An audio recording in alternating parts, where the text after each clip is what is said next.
They rolled out a cart of lukewarm coffee and powdered creamer like it was a celebration.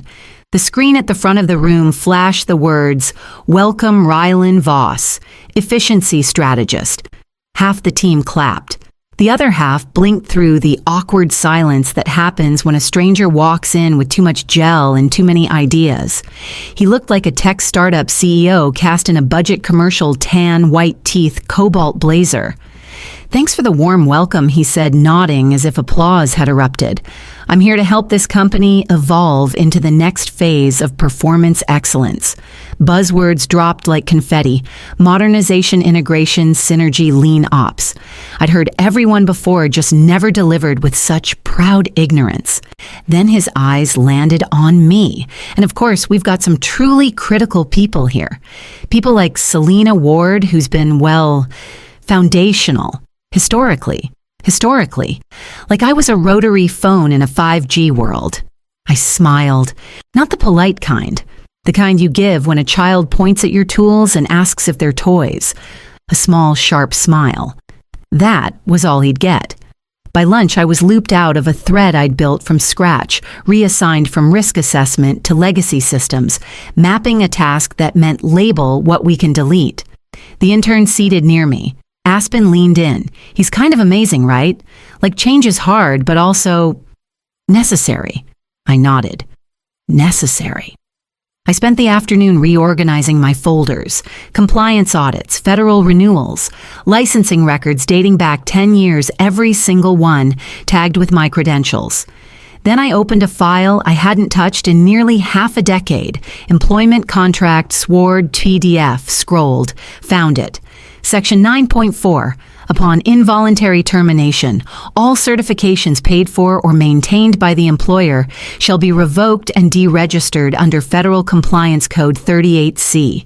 I didn't highlight it, didn't print it, just closed the file and leaned back. In the corner of my desktop, a blinking Teams message from Rylan. "Hey Selena, can we meet to chat transition planning tomorrow? Want to make sure we preserve the stuff that still matters," I replied. "Of course. Let me know when works best." Then I opened a clean drive folder, labeled it Church Picnic Recipes, and dragged everything that mattered into it. By Thursday, I could no longer access the dashboard I designed. No warning, no ticket, just a 4003 error and a cheery pop-up that said, "Contact your system administrator." That was me, or had been.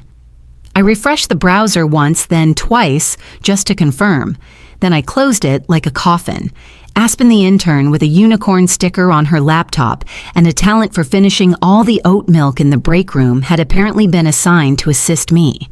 She stopped by my desk with a pink clipboard and a reusable straw in her cold brew. So I started looking at the FDA thing, and I'm confused. Does it really matter what the letters stand for? I kind of thought it was like fresh dining aesthetic. She said it with her whole chest. I blinked. "It's Food and Drug Administration," I said gently. "And yes, it matters." She laughed like I was joking. I didn't correct her. I just turned back to my screen and updated a file I hadn't touched since the last presidential administration. License chain sword.NESLSM. There were 43 certifications tied to our company's ability to legally operate, each with its own renewal path, federal code timestamp, and certifying officer. Every one of them had my name in the authority field. I exported the list, encrypted it, zipped it twice, and renamed the folder Team Birthday List. I emailed it to my personal Proton mail and then deleted every trace of the sent file. Paranoia is just pattern recognition in corporate environments. At lunch, I passed the break room and heard Rylan joking with a few junior analysts. She still color codes her flowcharts. He laughed. "I mean, it's like 2009 in that brain." Someone snorted. I didn't stop walking. Just noted the timestamp, 12:43 p.m. Same time the compliance clock in our FDA prep module quietly failed to refresh because someone had rerouted access to a shared drive that didn't support macros. That evening, my badge took a few extra seconds to unlock the basement terminal. I sat down, opened the shadow panel nobody else knew existed, and reran the credential integrity script. Everything still pointed back to me. For now. The notary's office was above a used bookstore that smelled like forgotten paperbacks and stale incense. I chose it because no one I worked with would be caught dead within 2 blocks of it. The woman behind the counter wore a sweatshirt that said, "Not today, Satan," and offered me a mini Kit Kat after stamping the page. I took it. Small wins. I slid the printed clause across the desk and watched as her pen hit the page, Section 9.4. Upon involuntary termination, all certifications maintained or funded by the employer shall be revoked and deregistered within 48 hours. That clause had sat untouched for over a decade, tucked between boilerplate arbitration language and PTO caps. Most people never saw it, but I remembered it. I helped draft it. Back when the company still valued things like foresight and legal symmetry. I folded the paper in thirds, slid it into my laptop sleeve, and walked 2 blocks east to the tea shop that still used punch cards. I ordered a peppermint and sat in the back near the radiator. No laptop, just a pen and a receipt. I jotted a quick note to myself. If they don't know what they removed, they won't see what's missing. The next morning, I wore navy. No reason. Just felt like armor. Back at my desk, Aspen had moved some of my files into a clean collab zone. The naming convention was a mix of emojis and abbreviations that made my left eye twitch. I said nothing. Instead, I opened a local terminal, re-encrypted the archive from earlier, renamed it again, this time Christmas Party Budget 2018. Then I uploaded it to a cold storage node tied to my personal backup chain, just in case someone got smart enough to start digging. Rylan swung by around 11 with a foam cup and a grin. "Hey, Selena, just circling back on that transition doc. Let me know when I can peek at the full list of certs." "No rush." I nodded and sipped my tea. Almost finished, and I was, just not in the way he expected. They called it a momentum sink. No agenda, no calendar invite, just an all-hands gathering with lukewarm donuts and the stale scent of overconfidence. Rylan stood in front of the bullpen palms out like he was calming a herd. His blazer was tighter than usual, cobalt blue, probably steamed 15 minutes before he stepped into the room. "Let's start with candor," he said, which meant something bad was coming. That word always walked in like a cheerful assassin. "We've spent the last few weeks re-evaluating role alignment," he continued, pacing like a TED Talk dropout. "And while tradition has value, stagnation is a threat. I felt it coming, not fear, not anger. Something quieter. Confirmation. Effective. Immediately," he said, pausing behind my chair. "Selena Ward's position has been phased out. No warning, no private meeting. Just a single sentence tossed into the air like a grenade. A few heads turned, a couple of eyes darted toward the floor. One intern smiled nervously like it was part of some live training exercise. I stood up slowly, not to react, just to make sure my legs didn't betray how steady I actually felt. 2 people from HR appeared young and glossy-eyed, holding a Navy folder like they were delivering communion. I opened it, flipped to the page, and scanned for the phrase I knew by heart. It was there. Involuntary termination. General clause. Section 9.4 applies upon execution. I pulled my own pen from my bag and signed. 1 stroke. Then I looked up and said, "I'll need a printed copy." Rylan blinked. "It's digital." "Printed," I said again. HR hesitated, then scurried off. 4 minutes later, I walked out with a stapled copy, a white envelope, and the stillness of a woman who had just pressed a switch no one saw. I didn't say goodbye, didn't clear my desk, just nodded to the security guard on the way out. At 7:02 p.m., my phone buzzed softly. "Your certification revocation protocol has been triggered. Estimated deregistration 48 hours. Total licenses affected 43. I locked the screen and exhaled slowly through my nose. By Tuesday morning, the dashboards bled red. I didn't need to check. I could feel it in the silence. Not the quiet of productivity, but the hush of people staring at screens they didn't understand. The first call came from procurement. A vendor had flagged their shipment portal license ID listed as inactive. 10 minutes later, another alert pinged legal expired permit on a live medical device order. Then came the flood. Systems timing out, API requests rejected, audit chains broken. I wasn't there to see it, but I could imagine the slow panic junior staff, whispering middle managers sweating through their button-downs, someone suggesting half-joking, "Did it break something again?" Gregory Winslow, the CEO, was still off-grid in Monaco tanning through a bottle of imported SPF and pretending he'd left his empire in capable hands. Meanwhile, I was home in sweatpants drinking boxed Merlot from a chipped mug that said, "This might be wine in faded script." The email came at 10:41 a.m. Subject: revocation file. Status accepted. Your license deactivation file has been formally processed. All listed certifications are now queued for federal deregistration. Estimated time to full effect, 36 hours. Entities relying on these credentials must recertify or replace authorized agent before deadlines expire. I didn't forward it. Didn't screenshot it. Just read it once then. Set my phone face down on the kitchen counter. Somewhere in the office, someone was probably rebooting a server or blaming a corrupted sink. I pictured Rylan tapping his mouse, confused why the quarterly compliance chart now read, "Error authority not found." Back when I built the dashboard, I made sure the red indicators couldn't be silenced. They escalated to legal if left unresolved for more than 6 hours. After 12, they triggered notifications to external vendors for transparency. It was required by federal law. I never told anyone how fast it escalated if left untouched. I poured another glass, the cheap kind with too much sugar and not enough oak. It tasted like petty satisfaction, and I was fine with that. Across the city, somewhere under flickering fluorescent lights, someone finally asked, "Wait, who used to manage all this?" Gregory Winslow walked into the building like a man expecting applause.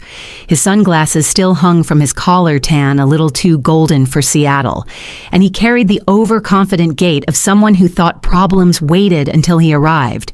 They didn't. He made it 3 steps into the executive suite before his assistant handed him a stack of flagged emails with subject lines in red, "Urgent." Certification rejection, vendor escalation, legal breach risk, failed license, authority match, critical. He didn't sit, just marched straight into the ops pod and barked. "What the hell is going on?" Rylan stepped forward, voice rehearsed. "We're experiencing a temporary credential misalignment." Working through a reauth protocol, Gregory cut him off. In English. Silence. Then Renee, one of the analysts I used to share leftover muffins with, mumbled Selena was the certifying officer, across all verticals. Gregory blinked. And she was the only one registered with the Federal Compliance Board. We never transferred the credentials. Gregory turned to Rylan. "You fired the license," Rylan swallowed. "We didn't think that much is clear." Legal shuffled into the room like nervous students. Someone tried to offer a workaround, suggested re-registering under a new officer. Renee, again too young to lie, well said, "That takes weeks, minimum, assuming someone qualifies." Gregory looked like someone had kicked over his yacht. "And no one can contact her?" he asked. HR shook their heads. "We tried. Her phone's off. Emails bounce. No social activity." He slammed a palm on the table, then pulled up the termination file. Scrolled. Scanned. Clause 9.4, he read aloud. Revokes all licenses upon involuntary termination. A pause fell over the room like a wet tarp. He leaned back, rubbing his temples. "You idiots didn't fire a person. You deleted the operating system."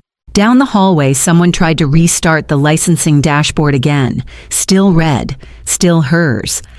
Across town, I sat on my couch, feet up, watching a rerun of Chopped while eating cheese straight from the wrapper.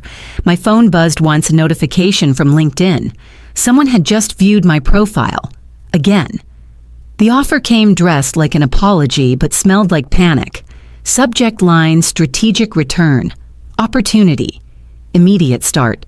The email was wrapped in digital gold ribbon with too many commas. 6-month consulting contract, executive level access, generous retainer, discretion expected, NDA required, no public statements, no press contact, no interviews. In short, a leash. I read it twice. It was signed by someone I'd never met, a new legal liaison named Harmony, a name clearly chosen to soften the fact that the house was on fire, and they wanted me to hold the hose while pretending it smelled like lavender. They called it an opportunity to rebuild together. I called it what it was, a salvage request. I opened a new message window. No greeting, no warmth, just a subject line, strategic return. Opportunity. Declined. My reply was short, clear, and surgically polite. I attached 3 files, my signed and notarized Clause 9.4, the revocation confirmation from the National Registry, a screenshot of their internal licensing dashboard, my name still grayed out, marked as irreplaceable. Then I typed, "I appreciate the offer. Unfortunately, I do not return to burned bridges, especially the ones where I was the one thrown into the fire for streamlining, as requested. Please find attached all formal documentation confirming my disassociation. Wishing you clarity and compliance. Selena Ward." I clicked send. Exhaled through my teeth and leaned back in my chair. No anger, no smugness. Just clean lines, clear boundaries, and the kind of silence that lets a building collapse on its own weight. They hadn't just lost access, they'd lost the blueprint, and I wasn't printing another. That afternoon, I closed my laptop and walked 2 blocks to the corner cafe that spelled my name wrong every time. The barista handed me a cup labeled Selena. Close enough. I smiled, tipped extra, and checked the calendar alert I'd created weeks ago, just in time. Tomorrow, the real transfer would begin. Corinth Biologics lobby smelled like eucalyptus and new funding. The onboarding was swift, clean, and refreshingly led by people who asked thoughtful questions. My new badge didn't glitch. My desk was set up before I arrived, and the first thing my manager said was, "We read the full transcript of your audit framework. That's why we called." By Thursday, 2 major vendors, Omnivex MedEquip and TriBridge Diagnostics, announced their transition to Corinth. In their joint statement, they cited compliance continuity and integrity assurance as deciding factors. They didn't mention names. They didn't have to. That same afternoon, I received a blind-forwarded internal memo from my old company. Subject: urgent stabilization measures. Licensing dashboard recovery. The attachment was a red-line screenshot. My name still appeared on 5 unreplaced certifications. 3 were marked critical. 1 had already expired. Someone, probably legal, had tried to override the dashboard protocol. The system blocked them automatically. That safeguard was mine too, built for this exact scenario. Rylan, I heard, was reassigned. Associate Project Liaison, Level 2, which in their language meant sit still, take notes, and don't touch anything with a password. I didn't gloat. I just settled into my chair at Corinth, unpacked my pens, and added 2 sticky notes to the side of my monitor. The first, "You were warned." The second, "Never flinch." I took a sip of my coffee, black, no sugar, and reviewed the incoming vendor portal logins. All green, all certified, all mine. Later that evening, my new VP pinged me. "You made quite an impression. We'd like to loop you into the upcoming federal audit prep. We trust your instincts." I smiled and typed back, "I still have the original checklists from before people stopped reading them." Somewhere across the city, the building I once kept standing was still flashing red on the inside, and I had already started designing something better. The email came from a personal Gmail. No subject line, no body text, just an attachment named Dashboard Death March Final Doang. I recognized the sender, Lena Heen, Jr. Compliance Officer, started a month before I was let go. Smart, quiet, used to borrow my spare highlighters and leave tiny post-it doodles on my monitor. Now she was watching the house I built fall brick by brick. The screenshot told the whole story. 10 failed audits, 7 federal flags, 3 active investigations for breach of licensing continuity, 1 urgent note scrawled in the header. Who signed off on this termination? I didn't respond. I didn't need to. At 4:11 p.m., Gregory finally called. The name lit up my phone like a forgotten warning flare. I let it ring twice, then sent it to voicemail. No follow-up text, just silence. The good kind. An hour later, a new message came from legal. Different tone this time, less bold, more desperate. Subject: re-engagement possibility. At your terms. The offer was vague, the language scrubbed. No acknowledgement of what they'd done, just an open door and a folder labeled Path to Reconciliation. I archived it. Then I ordered sesame noodles from the hole-in-the-wall place down the street and queued up the Golden Girls. Blanche was mid-monologue about heartbreak when my phone buzzed again. Another screenshot. This one from an internal Slack thread someone had blind copied me into. A legal associate named Trevor typed, "Does anyone know how to override a license revocation flag asking for ops?" Someone else responded, "Not unless you're God or Selena." A beat later, "And God doesn't do compliance." I smiled, leaned back, and sipped a flat cola. I didn't remember opening. Somewhere out there, a war room was forming, full of binders, blinking dashboards, and people frantically whispering my name without saying it aloud. They still hadn't realized this wasn't a vendetta. It was a vacuum, one they created. The truth wasn't sharp, it was quiet, and it settled across everything they touched. I muted my inbox and looked out the window. A storm was rolling in, not the loud kind, the kind that rearranges everything without permission. The morning audit pinged clean. 4 vendors, 2 new contract renewals, and 1 federal audit passed with 0 flags. My dashboard showed a streak of green so unbroken it could have been a design choice. I took a sip of my coffee black no cream and watched the data cascade in. Numbers that used to be someone else's headache now formed the rhythm of my days. Steady, unapologetic, mine. The view from my corner office at Corinth looked out over a skyline of mistakes I didn't make. Somewhere beyond the haze of glass and ambition, my old building still stood. But their license dashboard hadn't turned green. Not once. They had replaced the carpet, not the foundation. A message from our lead auditor popped up flawless. Not one correction request. How'd you pull that off? I didn't answer, just dragged the email to a folder labeled Confirmed. On the edge of my desk, just beneath the secondary monitor, was a yellow sticky note, slightly curled at the corners. Written in thick black pen, I was the license. No emoji, no underlining, just 5 words, centered, unshakable. It wasn't a threat. It wasn't even pride. It was a reminder, not to them, to me, not to shrink. When people talk about power, they talk about title seat influence. But influence without infrastructure is just noise. I had never needed the title. I'd been the system. Back at my old firm, Rylan had gone radio silent. Someone on LinkedIn updated his role to consultant.